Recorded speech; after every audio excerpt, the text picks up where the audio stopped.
Mashallah, mashallah. Ndugu yangu, leo nakupa faida ya kutumia haya maji ya mvua. Ndugu yangu, maji ya mvua ni miongoni mwa faida kubwa sana katika kudondosha vifungo, ama katika kuondoa mikosi uliokuwa nayo, ama katika kuzima tatizo ambalo uko nayo.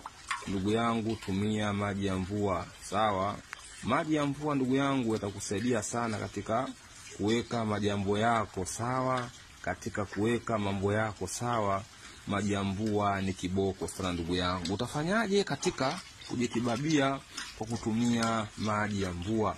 Sawa ndugu yangu, cha kwanza, kama utakuwa na shida ya mikosi, nuksi, matatizo, misukosuko, utakuja utakinga maji yako ya mvua. Ukishakinga maji yako ya mvua ndugu yangu, utaenda duka la asili. Nadhani kila kona duka la asili hapo. Ukifika duka la asili utaenda kuchukua dawa inaitwa Muinula. Sawa?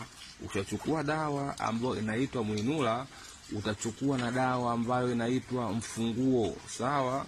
Ukishachukua dawa ambayo inaitwa Mfunguo, chukua na dawa ambayo inaitwa Mtetemia. Sawa? Ukipata dawa zote, chemsha kwa pamoja, tumia kwenye kukoga.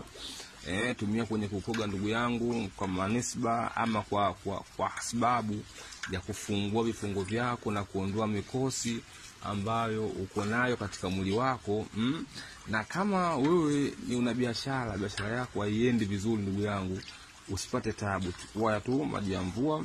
Ukishachukua maji ya mvua, tafuta na kivumbasi, basi utaenda utapigia deki kwenye biashara zako, na mambo yako yatafunguka, na mambo yako yatakuwa ni mazuri kabisa. Sawa? Ama ndugu yangu, kama wewe ambaye sasa unasumbuliwa na vitu vibaya, unasumbuliwa na vitu vibaya sana katika mwili wako, chukua maji ya mvua, chukua na kivumbasi. Ukishachukua na kivumbasi, chukua na ambari nyeupe. Ukichukua na ambari nyeupe, chukua na kitu kinaitwa binti Sudani. Chukua na kitu kinaitwa binti Sudani, chukua na marashirozi. Vyote vinapatikana duka la asili. Mwenyezi Mungu atujalie neema.